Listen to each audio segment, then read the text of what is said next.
The movers hadn't even finished unpacking my husband's lover's boxes when my phone buzzed. "Enjoy your little apartment," Michael texted. Then came the second message. Short, cruel, final. "You'll die poor."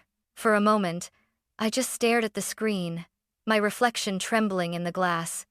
21 years of marriage reduced to one text and a stranger in my $5.4 million home. The rain outside blurred the city skyline, matching the blur in my chest. I was still holding my divorce papers when my phone rang again. No caller ID, just a row of zeros ending with a single 1. A calm male voice said, "Mrs. Carter? This is Colonel Whitmore from the Pentagon." I almost laughed. "The Pentagon?" "Yes, ma'am. Your grandfather's classified mission has been declassified. His inheritance unclaimed for 60 years is now yours. Then, after a pause, if you can fulfill his final condition." The smell of coffee still lingered in the kitchen the morning I came to collect my last few things. Our kitchen, now his kitchen shared with her. Tiffany was already there, barefoot in my silk robe, humming some pop song while arranging flowers on the counter I'd designed myself. "Oh," she said when she saw me, feigning surprise. "Michael didn't tell me you were stopping by." Her smile was the kind that cuts. Behind her, Michael appeared, sleeves rolled up, perfectly at ease. "She fits in, doesn't she?" he said casually, gesturing around the room. I never realized how much warmer this house could feel. I wanted to scream. Instead, I looked down at the small box in my hands, the one labeled Eugene's things, and said quietly, "Take good care of it. The house, I mean. It's all yours now." He smirked. "I already am." Outside, the wind hit like a slap. I drove away without looking back, my reflection in the rearview mirror dissolving in rain streaks. I had a violin case in the back seat, a single suitcase, and a future that suddenly felt smaller than the apartment waiting for me across town. That night, I unpacked in silence. One lamp, one chair, one woman who'd lost everything. The loneliness was almost peaceful until my phone buzzed. "Enjoy your little apartment," Michael had written. Then, "You'll die poor." My throat tightened. I almost deleted it, but my finger froze when the phone started ringing again. No name, no number, just zeros and a single one. I hesitated, then answered. "Mrs. Carter?" a firm voice asked. "This is Colonel James Whitmore from the Pentagon." I laughed bitterly. "The Pentagon? That's a new scam." "This is no scam," he said evenly. "Your grandfather, Captain Eugene Holt, completed a classified mission in Cambodia in 1963. That mission has just been declassified. You are listed as his direct heir." My heart stumbled. My grandfather? He died with nothing. What could possibly?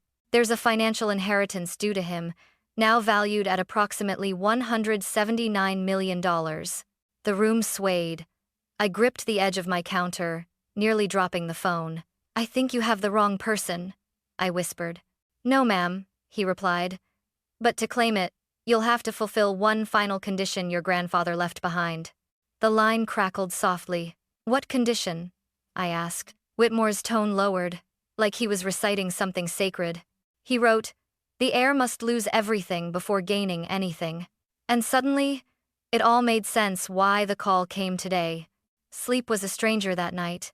I sat on the floor beside the only lamp in my apartment, the soft yellow light spilling over the divorce papers, the phone, and the old wooden box marked Eugene's things.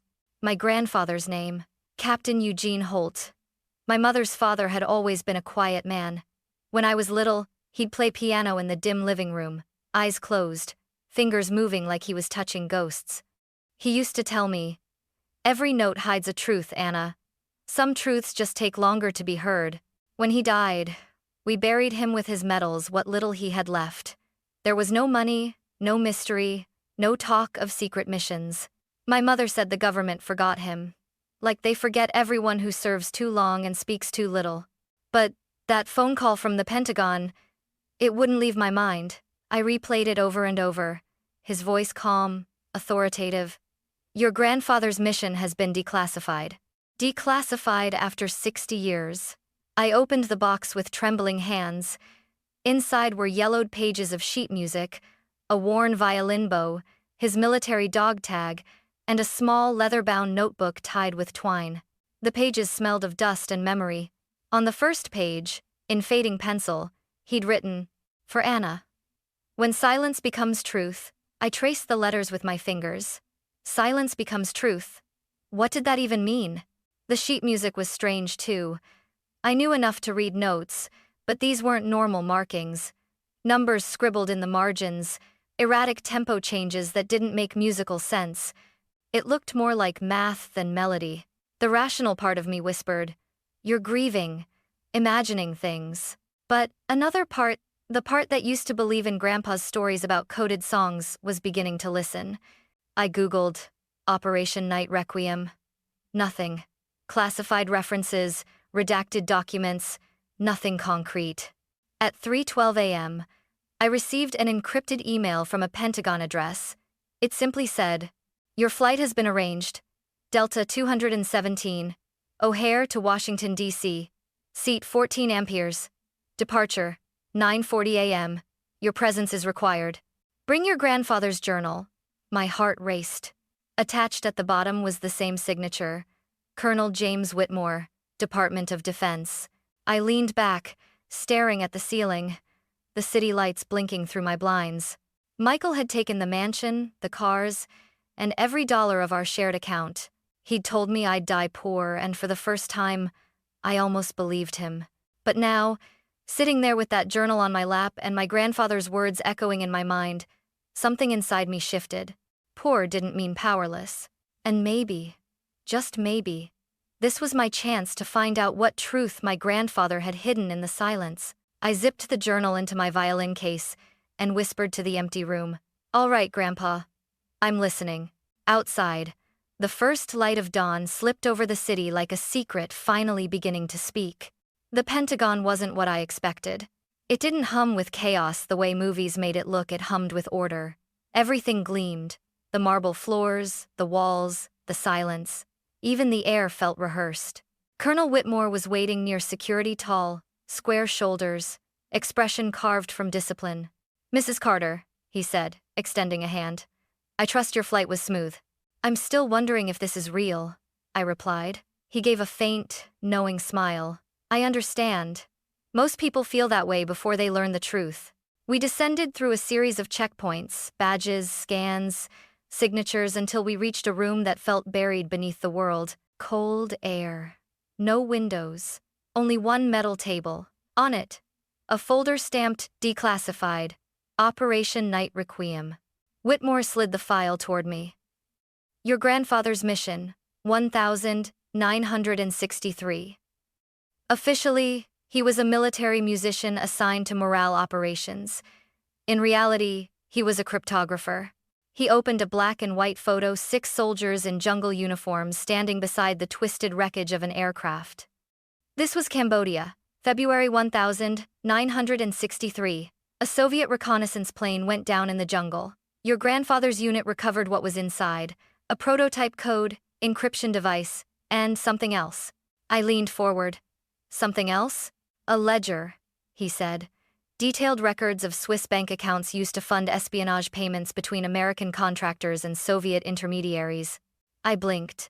"You're saying our own defense contractors were funding the enemy?" He met my eyes. "War profits make strange partners, Mrs. Carter." He turned another page, handwritten notes, full of ciphers and musical notation. "Your grandfather hid everything," he continued. "He encrypted the data into musical compositions. Each rhythm and rest corresponds to a number sequence. For 60 years, those compositions were classified under the label personal artifacts." My heart pounded. "And the money?" "The recovered funds were frozen unclaimed since the mission. The Department of Defense held them in trust, adjusted for inflation and compound interest. As of last week, the amount totals $179 million. The number made me dizzy. "But why me?" Whitmore straightened. "Because Captain Holt named you as the sole heir. But there's a condition." I swallowed. "The one you mentioned before." He nodded. "Yes." His note reads, "When my heir has lost all that can be taken, they will be ready to receive what cannot be stolen." The words hung between us like smoke. I looked down at the photo of the wreckage at the face of the man who had always hummed lullabies instead of war songs, and I felt the strange pull of destiny I couldn't explain. Whitmore stood, his tone suddenly official again. "Mrs. Carter, your grandfather's possessions contain the key to unlock the remaining files. We believe he hid it in the margins of his sheet music. Decode it, and you'll find what he wanted you to finish."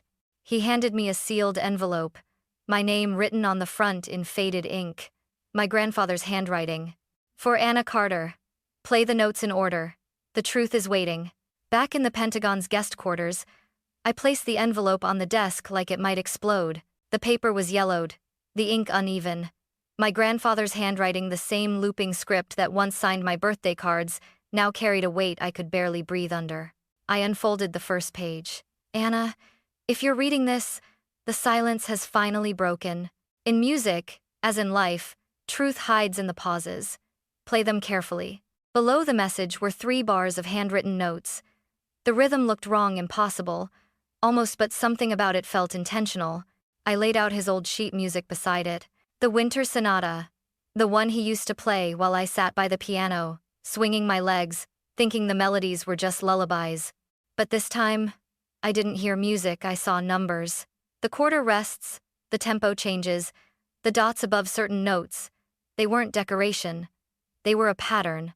I spent hours circling them, lining up letters and numbers like a puzzle.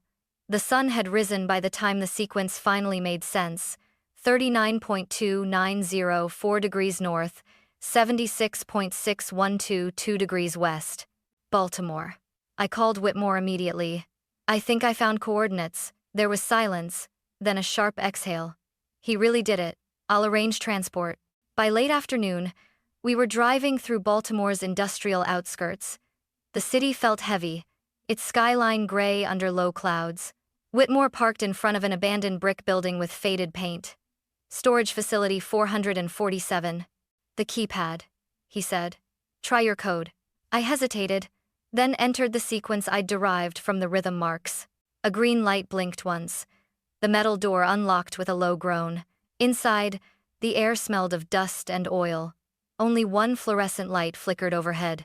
And there it was, a single metal filing cabinet, olive green and scarred with age. On top sat a chessboard frozen mid-game. Whitmore studied it. "Budapest Gambit," he murmured. "A sacrifice opening.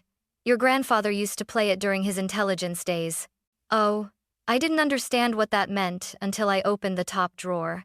Inside were old ledgers, Swiss bank records, and black and white photos Eugene Holt, with soldiers whose faces were scratched out in black ink. And beneath them, a smaller box, wrapped in cloth. My fingers trembled as I lifted the lid. Documents typed and stamped with foreign seals. Transfers, account numbers, and signatures I recognized from headlines. Ashford Technologies. I blinked, reading again. My ex-husband Michael had just taken a consulting position with them before the divorce. No, that couldn't be coincidence. Whitmore's expression hardened. "Your grandfather uncovered that this company supplied defective helicopter parts during Vietnam, parts that killed American soldiers. They funneled the profits through Swiss accounts. This evidence would have destroyed powerful families." I swallowed hard. "So he hid it and encoded the proof in his music?" "Yes. And now, it seems those same families are back in power." Before I could answer, my phone buzzed. Unknown number. I answered and froze. Michael's voice. "Anna," he said, calm, almost cold. "You need to stop whatever you're doing. You have no idea who you're dealing with." My stomach turned. "How do you even—" He cut me off. "Just take the money and disappear. Don't be like your grandfather." Then the line went dead. Whitmore's jaw clenched. "You've been followed." I looked at the ledger again, at the name Ashford stamped like a wound across every page. And I whispered, "He's not just a thief of my marriage. He's part of this." We didn't make it 10 blocks from the warehouse before headlights flared behind us, too bright, too close. Whitmore muttered a curse. "That's no coincidence. Hold on." The black SUV accelerated. Tires screamed against wet asphalt. Rain lashed the windshield in streaks of silver as we sped through narrow Baltimore streets. My pulse thundered. Who are they? People who'd rather this secret stay buried. We veered into an old industrial alley, the SUV still tailing us. Whitmore cut the lights, turned sharply, and killed the engine. We sat in darkness, breathing hard. The sound of rain and distant sirens filled the air. When the SUV finally passed, Whitmore exhaled slowly. "We can't go back to DC tonight. Too risky." I nodded, though my hands were shaking. We found a cheap roadside motel near the harbor, the kind that reeked of damp carpet and bad decisions. Inside, Whitmore spread the documents across the bed. "Ashford Technologies," he said grimly. "Founded by William Ashford in the 1950s, they made billions off military contracts, defective rotor parts, falsified safety reports, hundreds of soldiers dead." I flipped through the pages. Each signature, each transaction was like a ghost screaming from the paper. Then I froze. A name near the bottom. Michael Carter, Senior Project Consultant. My throat went dry. He's one of them." Whitmore looked up. "Your ex-husband?" I nodded slowly. "He told me not to dig. He knew exactly what I'd find." My phone buzzed again. The same unknown number. Whitmore's hand hovered over his gun. "Don't." But I answered anyway. "Anna," Michael's voice rasped through the static. "You have no idea what you're getting into." "Then explain it to me," I snapped. "Because right now it looks like you're sleeping in a house built on dead men's bones." He laughed softly, a sound that made my skin crawl. "This isn't about right or wrong. It's about survival. Your grandfather stole something that didn't belong to him. I'm just trying to fix it." "You mean cover it up?" "You always were dramatic," he said coldly. "Just take the inheritance and walk away. They'll let you live if you disappear." My chest tightened. "They? Who's they, Michael?" Silence. Then a click. The line went dead. I stared at the phone, trembling.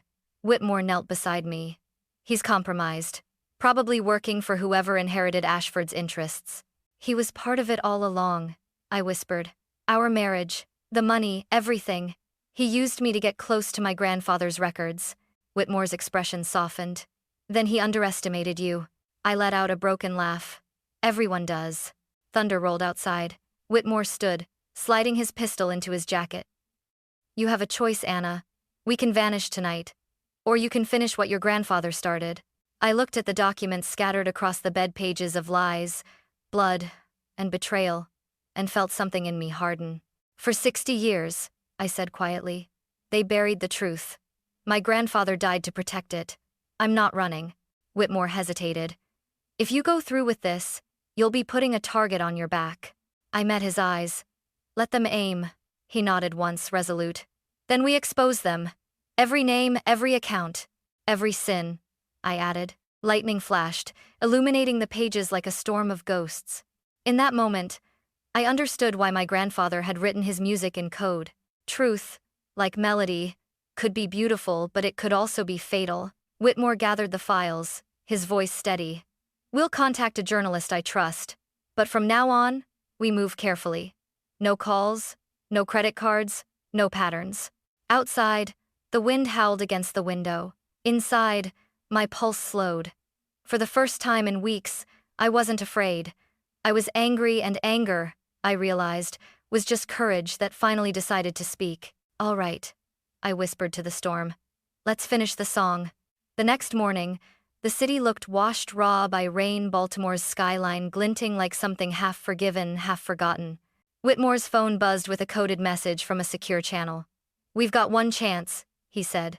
"A contact at the Washington Post, Dennis Cole, former military journalist. If anyone can bring this story to light, it's him." We met Dennis in a diner that smelled of burnt coffee and sleepless nights. He was broad-shouldered, gray-haired, and wore the kind of expression that had seen too much truth to be impressed by money. Whitmore slid the folder across the table. Evidence of war, profiteering by Ashford Technologies. Swiss accounts, falsified contracts, internal memos. Dennis flipped through the documents, his eyes narrowing. "This could shake the entire defense sector," he murmured. "But it also paints targets on all of us. Are you sure you want this out?" I met his gaze. "My grandfather died protecting this information. My husband helped bury it. I'm done living in silence." Dennis studied me for a moment, then nodded. All right, Mrs. Carter. Let's make some noise. The next 72 hours were a blur of late nights and glowing screens. We set up in a safe house provided by Whitmore's contacts. Every wall was covered in maps, timelines, account transfers, and photocopies of Eugene Holt's sheet music. Each musical measure unlocked new codes, dates of transactions, initials, even routing numbers. It was mesmerizing, terrifying. I felt like I was playing an invisible duet with my grandfather across time. At one point, I whispered, "He knew they'd come after me." Whitmore replied quietly, "He also knew you wouldn't stop." By dawn on the third day, Dennis pushed back from his laptop. "We've got it. Every transfer, every connection from 1963 to now." The money moved through shell companies Michael helped manage. Ashford Technologies, Carter Consulting, and half a dozen offshore entities. Clean on paper, rotten underneath. He turned the screen toward me. "When this hits the press, they'll come for you first. You ready for that?" I thought of Michael's last call. "Take the money and disappear." I smiled faintly. I'd rather die honest than live bought. That afternoon, the story went live. Headline: Blood Notes. How War Profits Bought Silence for 6 Decades. Within hours, the internet exploded. News anchors shouted the words, "Military fraud, corruption, classified cover-up." Ashford Technologies stock plummeted 45% in a single day. The FBI raided their headquarters by nightfall. And Michael? His photo filled the evening news. Michael Carter, former consultant, under investigation for federal conspiracy and obstruction of justice. Obzero. My phone rang again, but this time the number wasn't blocked. "Anna?" Michael's voice cracked, small and frightened. "They froze my accounts. Everything's gone." "Then you finally understand," I said quietly. "Please," he begged. "They're saying I'm the scapegoat. You've destroyed me." "No, Michael," I whispered. "You destroyed yourself." Then I hung up. Whitmore sat beside me, watching the rain streak down the safe house window. "You know, you could have kept the Pentagon money. No one would have blamed you." I shook my head. "It was never about the money. It's about playing the notes he left unfinished." Outside, sirens wailed in the distance, justice, chaos, and history colliding in one furious harmony. Inside, I finally exhaled. The truth was louder than fear, and for the first time, I was ready to hear it. 3 days after the story detonated across every major network, my life no longer belonged to me. Reporters camped outside the safe house, helicopters circled the city, and the phrase, "the Carter revelation," trended for 72 straight hours. But in the quiet between the noise, I sat alone with a single sheet of paper, the official letter from the Pentagon. Subject: Final disbursement of classified compensation, estate of Captain Eugene Holt. The total glared up at me. $179 million. Clean, legal, irrevocable. My signature alone could transfer it. Whitmore entered the room silently. "It's yours now," he said. "You earned it. The Department of Defense verified your claim this morning." Earned it. I rolled the words around in my mind, like they were made of glass. Earned it by losing everything? By surviving what they'd tried to bury? I looked at the check again and thought of my grandfather, playing his piano with cracked fingers in that nursing home.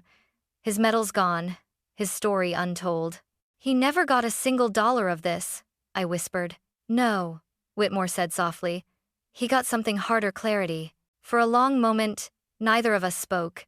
Then I said, "I know what I'm going to do." The next week, I met Dennis at a press conference, except this time, I wasn't there to expose corruption. I was there to give something back. Standing under bright lights, microphones crowding the podium, I announced, "The entire inheritance will be placed into the Holt Foundation for Veterans' Families. It will fund medical care, scholarships, and music therapy for soldiers who gave their lives to the same machine that tried to silence my grandfather." Gasps rippled through the audience. A reporter shouted, "All of it? You're giving away $179 million?" I nodded. "All of it. Because some money is too heavy to keep." Whitmore stood off to the side, arms folded, his eyes glinting with something between pride and grief. When the conference ended, I slipped away through a side door into the night air. The city hummed around me, alive, chaotic, changed. I felt lighter than I had in years. The foundation office opened within weeks. The first group of recipients were the families of soldiers who had died in helicopter crashes between 1964 and 1970, the same models Ashford's company had supplied. I attended every ceremony, shook every hand, listened to every story. One widow, her voice trembling, told me, "I've waited 50 years for someone to say my husband's death mattered." I couldn't speak. I just hugged her and whispered, "It does now." Later that night, alone in my apartment, I played the Winter Sonata for the first time since decoding it. But this time, it wasn't a riddle, it was a requiem and a thank you. The notes hung in the air like prayer smoke, soft and endless. And for the first time since the divorce, since the lies, since the storm, I felt something almost forgotten. Peace. 6 months later, I stood backstage at Symphony Hall, palms trembling against the polished wood of my violin. The air shimmered with anticipation, every seat filled, every light burning bright. On the program, the audience read, "World Premiere, The Requiem Suite, by Captain Eugene Holt, completed and arranged by his granddaughter, Anna Carter." I could almost hear him chuckle at the absurdity of it all. A man who once played for dying soldiers in a jungle hospital was now being remembered on a world stage. As I stepped under the spotlight, the hall fell silent. For a heartbeat, I saw flashes of everything that brought me here: Michael's smirk, the texts, the gunmetal rain over Baltimore, the secret files, the faces of the families who'd lost everything. Then I lifted my bow. The first note rose like breath returning to a body. The melody was haunting, soft, deliberate, full of ghosts. Every bar carried a name, a memory, a confession. By the second movement, tears blurred my vision. By the third, I wasn't playing music anymore, I was playing truth. I could feel him, Grandpa Eugene, somewhere in the sound, guiding my fingers like he used to when I was small. When the final crescendo arrived, I held the note until the air itself seemed to stop moving. Silence. Then, an eruption of applause that shook the hall. People stood.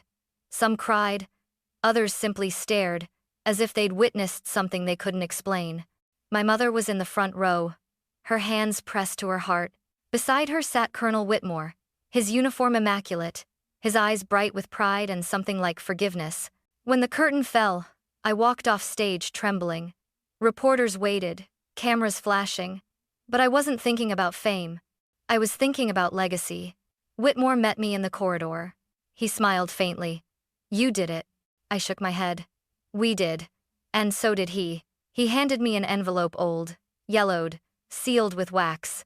"I found this in the Pentagon archives," he said, "addressed to you." I opened it carefully. Inside was a single sentence, written in my grandfather's familiar hand. "The truth is a song, Anna. It only matters if you play it loud enough for others to hear." I folded it and tucked it close to my heart. Later that night, I walked home through the city lights. My phone buzzed, an unknown number. I almost ignored it, but curiosity won. A single message appeared. "You'll die poor." I stared at it for a moment, then smiled.